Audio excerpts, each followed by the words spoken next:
Hi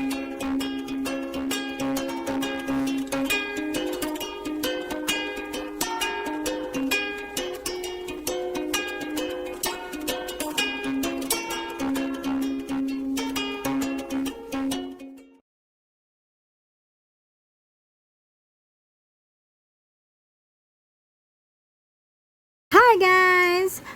Happy day sa lahat po sa inyo guys. So today's vlog is about tuturuan ko kayo kung paano magluto ng napakasarap at malinamnam na pork cutlet at tinatawag na tonkatsu.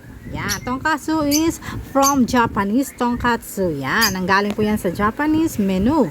So, ayan ang tonkatsu natin, gagamitin natin. Pinapakita ko ang ating mga ingredients. Siyempre, ang egg, ang breadcrumb, ang milk, ang pork. Ayan, ito po yung pork cutlet na binili ko guys. Pag bibili kayo sa palengke para mas madali sa market, sasabihin nyo ay pork tonkatsu para madali na siyang po. Kasi pagka matigas ang pork, mahirap po siyang gawing tonkatsu. Kaya kailangan may specialize po tayo sa mga pork na bibili natin. May pang nilaga. Syempre, meron din tayong pang tonkatsu. Kasi para madali lang po siyang maprito, di ba guys? Madali na siyang mamarinate. So, may iba't ibang klaseng cut po ng mga parte ng baboy at saka parte ng mga karne. So, kailangan nating malaman, ma-specified ang ating bibilin. Okay? Hindi po lagi yung bibili lang tayo ng pork tonkatsu tapos bibigay sa atin ay litid. Hindi pwede yun. So, ayan. Dapat smart po tayo sa pagbili ng mga pork. Okay? Para hindi masayang ating mga money. Ang ginagawa po ngayon ay nilalagyan natin ng mga siwang-siwang. Kasi wala po tayong pangtadtad kagaya niya. Meron pong specific na ginagamit dyan yung pangtadtad ng siya, para siyang martilyo. Hammer, pero wala po tayo niyan. So, pwede naman po yung ating kutsilyo. Ayan, makikita nyo, nilagyan ko siya ng guhit-guhit. Ayan, kailangan lagyan ng guhit-guhit gamit ang kutsilyo. Yung hindi matalas ang gagamitin nyo, yung baligtad nyo ang kutsilyo, kagayang ganyan. Yan po ang gagawin natin para hindi po siya tumagos doon sa pinakailalim.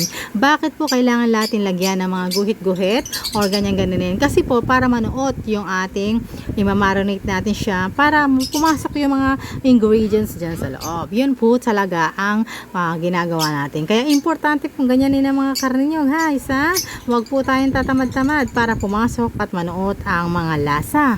Yun po talaga ang totoong ginagawa dyan. Hindi yung trip mo lang magganyan-ganyan, magsugat-sugat. Hindi po. Kailangan po may lahat natin ginagawa ay merong desired. Okay? Ayan.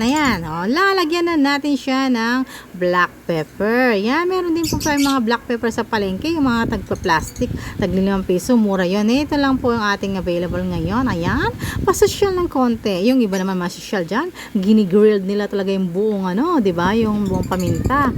Yun yung gusto ko magkaroon kaso wala pa tayong budget. Yun, napakamahal po yun. So, nakikita nyo yung mga pepper, black pepper na yan. Yan, ganyan dapat yan. Kailangan lagyan natin siya ng salt. Yan lang po. 2 ingredients lang po yung gagawin natin guys, ha? Salt and pepper. So, ayan. Salt and pepper lang siya. Kaya magkasama lagi ang salt and pepper. Tingnan nyo naman sa mga Chinese, sa mga cuisine, diba? Sa mga cuisine na mga pinupunta natin restaurant, salt and pepper, diba? Kasi yun po talaga yung pinaka main ingredients po. Pag pork at saka pag beef ang niluluto. Okay? So, ayan. Masarap na siya kasi. Hindi na natin kailangan ng lagyan ng kung ano naman mga yan. Condiments na iba-iba. Yan lang po ay masarap na. So, tara. Tadtarin natin ng mga karne kasi mga 10 piraso ang gagawin natin for today's vlog. So, ayan. Pwede nyo pong ilagay sa inyong ref. Sa freezer po ilalagay yan para for the next day, yung mga baon tips. Pwede po sa mga nagbabaon ngayon, mga chikiting po ninyo, yung mga anak nyo na nag-aaral ngayon. Yan po ay pwede nyong i-budget meal sa kanila para hindi na kayo mahihirapan araw-araw. Kung ano man yung iyong iisipin, kung anong babaonin ni Junior at ni Prinsesa. So, ayan, kailangan na yan. Gawin nyo yan. So, tip ito para sa mga nanay na wais. So, less trabaho, less oras, yung parang kaya, cool lang, hindi nagmamadali. So, ayan, pwede nyo ilagay sa freezer yan guys, ha. Yan. So, ayan. Tapos na tayo sa ating pork. So, ayan. Sa isang magandang ano. Yan ang nagagawa na natin. Tapos na masyado kasi mahirap po kasi tayo magano ngayon kasi ako lang kumukuha na mag-isa sa aking camera. Pagbigyan nyo na kasi hindi po ako naka ring light yan. Okay? Pero nakikita nyo naman ang aking detalyang bunganga ko. So, ayan. Okay na yan. So, gagawa na tayo ng ating pang marinate. Marinate base. Kailangan po natin bumili ng fresh milk. Ayan po, fresh milk. Hindi po tayo kailangan ng bumili ng matamis na gatas ha. Evaporation, milk. Pwede rin yung mga evap, yung mamurahin. So, ayan, lalagyan natin ng egg. So, ako hindi marunong magano ng egg na gayon. Kaya ako ibinitawan ko muna yan. Ayan, dyan na lang. Ayan, dudurugin natin yung egg. Hindi ako marunong magano yung ganun. Parang chef. Hindi pa talaga ako chef. Chef lang talaga ako, guys. Ayan. So, ayan, ang mga ginilagay ko pala dito, guys. Sa 10 fork siya, ginawa ko siya ng 6 na egg ang nilagay natin. So, yan, habang ako ibibit lang natin ang egg na yan. So, ayan, makikita nyo, guys, ang aking nilagyan ko din siya ng konting pepper. Sabi ko salt and pepper lang talagang ginagawa, diba guys? And then halo-haloin nyo siya hanggang ang mabiblend na siya yung ating milk and egg. So blend. Parang sinasabi niya tornado. Ang hirap naman i-blend ng isang itlog na yan. Parang ayaw niyang mabate. Hirap na hirap ako sa isa. So, yan. Alam nyo ba, ang pag-blend dito, guys, parang kumakanta kayo ng happy birthday. Alam nyo ba, isang exercise na ito sa ating mga kamay. Kung ikaw nag-blend na ganyan, parang exercise yan. Nabubuhay ang mga ugat-ugat natin, guys. So, diba, tikas ang ulo niya. Ayaw niya talagang mapasag. Napakatindi niya. So, ayan. Wala siyang nagawa sa aking pang-whiz. So, kailangan niyang mabasag. So, ayan na ang ating marinated ko. Ima-marinate na natin sila, guys. Ayan, malinis ang kamay ko po, guys, ha. Pero kung kayo ay kailangan niyo mag-gloves kayo, wala pong problema. Pero sa akin kasi, hindi naman po kasi marumi ang kamay ko, kaya hindi po ako nag-gloves. So, ayan. Kaya yung iba dyan pwedeng mag-gloves. Walang problema dyan. Basta't malinis. Cleanliness is the next to gladness. Ay, meron pa talagang moto si Malagos. So, ayan, ima-marinate natin siya for about 1 hour. O, 1 hour yun ha. Ito yung ating guys, ayan, minarinate ko na siya ng 1 hour dyan, guys ha. Nilagay ko siya sa ref. Hindi naman doon sa ref na, guys ha, napaka-freezer. Doon lang sa loob ng ref na yung malamig-lamig. After 1 hour, ayan, nag-gloves na ako kasi didikit po sa kamay ko yung breadcrumb. Ayan, tingnan nyo, makita nyo, meron siyang, milk yung niya. Kaya didikit talaga po yung breadcrumbs dyan. Kailangan natin idikit ang breadcrumbs. Ayan, kung alam nyo lang, naaamoy nyo lang dito, guys, naaamoy mo yung aroma ng gatas. At saka grabe talaga yung niya. Parang gustong-gusto mo na lantakin. Ilalagay nyo po sa isang container na malinis, yung mga may baonan dyan. At huwag nyong pagpatong-patungin. Kasi pag nilagay nyo sa freezer yan, mahirap yan biyakin.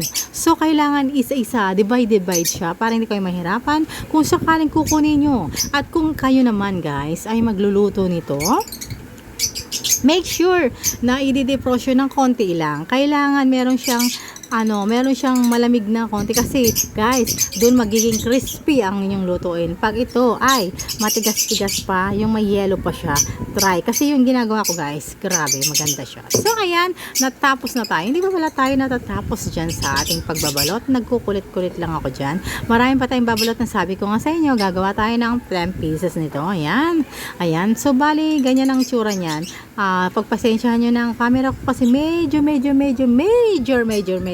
napakahirap kumuha nitong article nito kasi wala akong cameraman. So yan, mano-mano lang tayo, guys. Wala tayong cameraman, wala tayong director, wala tayong news anchor, wala tayong taga-ayos. So alam nyo na, hindi pa tayo ganun ka-rich. So payamanin nyo ko para tayo ay gumanda ang ating vlog. For today, basta't may importante ay maibahagi ko sa inyo ang aking kalaman para naman kayo ay maging easy way, easy cooking, recipe lang po ang ginagawa ni Malago. So, kayang-kaya po ng mga nanay na nagbabudget, yung mga nanay na may mga yung mga budget friendly, yung mga may mga trabaho, working mom, pwede nyo gayahin ito ng Sunday. Yung Sunday na day off nyo, gawin nyo lahat yan para pag Monday to the hanggang 1 week, ayos na siya. So, ayan ang gagawin natin for today.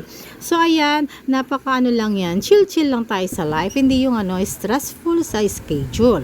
So ayan ang gagawin nyo, time management po ang ginagawa natin sa lahat. So ayan, habang nagbabalot tayo guys, kailangan nating magchika-chika para may malaman din kayong tips from Malaguchis Marcos TV. Actually, may mga tips and po ako talaga na advice sa aking vlog. So, tingnan nyo, better to check my vlog, my playlist. Makikita nyo doon kung ano ang nilalaman ng aking playlist. So, kanya, binabalutan na natin siya guys. Kung naamoy nyo guys dito, napakabango nung milk talaga yung nagdadala niya. Napakabango. So, excited na ako matikman ito mamaya. So, maya-maya pa tayo magpiprito. Tingnan nyo naman yung milk. Ganyan yan. Magugustuhan talaga na mga chikiting nyo ang mga baon tips na ito guys. For kasi nagbukas ng mga school natin. Kaya tips for baon tips talaga ito guys. So ayan. Pwede rin yan sa pamilya nyo. Gumastos lang pala ako dito ng mga sa karne is worth 500. And then the ingredients nasa bahay naman yan. So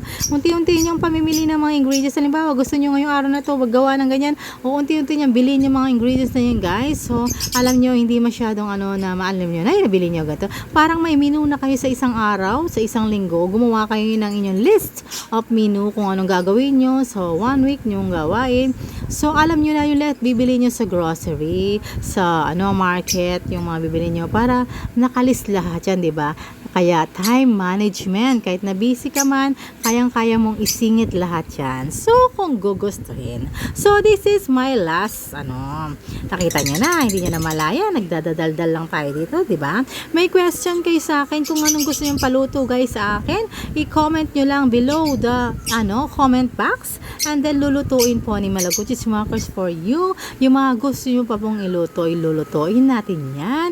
At ang mga tips pambaon, more videos na pambaon pang gagawin ko. So, stay tuned sa akin channel. And subscribe nyo naman ako, Malaguchis Marcos TV at your service. So, yan. And then, i-like nyo rin tong video na to. So, ito na po ang gagawin ko muna. Ang ating sauce. Ito po yung napakasarap na sauce. Sa sa limang ingredients na to, mapapawaw ka na. Para talaga nasa restaurant ang inyong sauce. So, kailangan lang natin sapat na yan guys. Kailangan natin sangkutsa o gisa-gisa ang ating onion. Kailangan magisa natin siya. Maging texture niya maging gisa. Kung alam nyo lang yung amoy ng onion, grabe. Ang amoy niya bango ng onion. Alam niyo ba ang onion is napaka-healthy din sa ating body. Kaya kailangan kumain kayo ng onion. Kayo mga kabataan dyan, onion is masarap. So, kailangan natin kumain ng onion, okay? So, hintayin lang natin siyang maging brown ng konti. Medyo parang labsak ng konti siya yung onion natin. So, kailangan natin ganunin. So, makikita nyo ang texture niyan. Gumamit lang po pala ako ng isang onion yan. Tinadtad ko lang siya ng ganyan. Kung gusto yung pino-pino, pwede. Inilagay ko na po pala ang 1/4 of butter. Diba? Butter is the best. Ayan, kung alam nyo lang. Ang onion and butter, pag inamoy nyo, mapapawaw kayo sa sarap. So, mabango siya. At saka yung aroma ng niya, napaka Kung nasa kusina siguro kayo guys, mapapawaw kayo sa sarap. Sa ganyan palang guys, ulam na. Ayan, kumukulo na siya. Sauce lang pong gagamitin natin. Lagyan natin konting water. Water lang sauce yan, hindi sabaw, hindi soup. Sauce for the pork cutlet or tongkatsu. Okay, ayan. Siyempre, ganun-ganin mo na. Nag-yellow siya kasi because of the butter. Ayan, ang main ingredients niya, secret ingredients, ang curry powder. Kailangan natin curry powder, guys. Grabe. Ang curry powder na binili ko is from Korean. Mild lang po ang ginawa ko. Meron kasi yan na natural, mild, and spicy. And then yung black na ganyan, meron din tayo niyan guys. Iba-ibang klase yung niya. Kaya mild lang binili ko. Nilagyan na natin ng fresh milk. O, diba? Gamit na gamit ang milk dyan guys. Kailangan natin yan. So, ating halu-haluin yan. Anong lasa niyan? Ngayon pa lang grabe nga mo na guys. Parang gumagawa ako ng leche flan. Pero hindi yan leche flan guys. Akala nyo lang Hindi yan leche flan. Mamaya makikita nyo ang itsura ng texture niya. Ang magiging texture ng kanyang sauce. So, ito yung perfect doon. Sana pwede nyo nga gawin sabaw to Pero sauce talaga to ng pork. Ayan, nakita nyo na siya, nagba-brown na siya. Sabi ko na sa inyo para kayong gumagawa ng sauce ng fishball. Yan, and kikiam. Pero iba ito kasi ako lang ang gumawa ng curry powder. O, diba? Akala nyo sa chicken curry lang, pork curry yung ginagawa ni curry. No, no, no, no, no. Ginagawa din po siya sa mga sauce na ganito. So, after natin sa sauce, nano na tayo sa ating pagpiprito. So, kailangan, kumukulo po yung mantika. Guys, kumukulo yung mantika natin. And, ididip na natin ang ating pork cutlet or ang tonkatsu pork. Ayan. So, ayan. Medium rare lang siya. Huwag natin siyang lalakasan. Kasi pag lalakasan nyo yung apoy, sunog. Agad, hindi luto sa loob. Okay? Ayan, o. Diba nakikita nyo, napakano niya. So, tips na naman sa inyo. Huwag kayo magpiprito ng napaka-high volume ng inyong gas. So, ayan na guys, ang ating katapusan ng ating pag-fried. Ganyan dapat ang itsura niya guys. Golden brown. Ayan, kompleto na rin pati ang sauce. And then, kailangan natin ng cabbage salad yun. Cabbage salad guys. So, ayan na guys. Finished product ng ating niluto ngayon. Thank you so much to all of you guys. I hope you like it. Bye-bye!